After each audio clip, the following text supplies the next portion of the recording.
It's interesting because if we think about the sources or the epicenters of global economic growth in recent decades, we can very clearly see the United States leading the charge in the 50s and the 60s.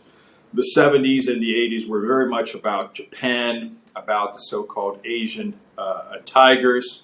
But now we see something that's a little different, which is those countries that have big populations, big territories, are the ones where most likely robust growth is going to come from.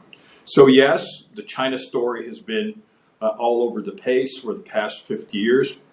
Maybe one of the most significant miracles in economic history has been that of China since its opening up policy in 1978. So naturally, when we talk about emerging economies, there is a sort of oversized emphasis on the role of China. And no one here wants to downplay how important the rise of China is, to the extent that in PPP terms, China is already the biggest economy in the world. But when we compare the E6 to the E7 with the G7, if all of a sudden from the E7 vertical you move China aside, and on the G7 vertical you move the United States aside, still the E6 is bigger than the G6, once again in combined GDP measured at purchasing power parity, which means that the growth story is about China, but it's beyond China. Look at India, for example.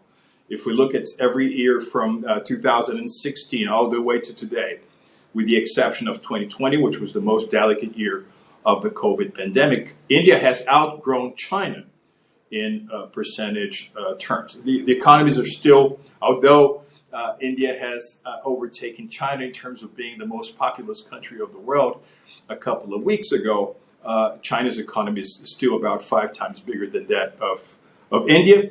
But India, a very important source of growth. The same for Indonesia, and the same for another set of big emerging economies. Look at Egypt. Look at Vietnam.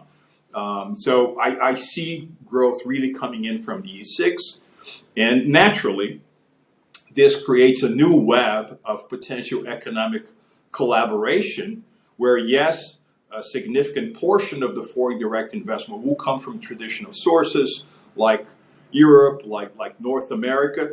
But it is also true that new centers of global liquidity and global irradiation of investment are going to be part of the picture. Look, for example, at MENA region countries. And trade will also be very impacted by these new realities. I always like to call the attention to the fact that today a country like Brazil does exports more to a country like Malaysia than it does to Italy, more to Thailand than it does to France, more to Singapore than to Germany. So it's a world reconfigured.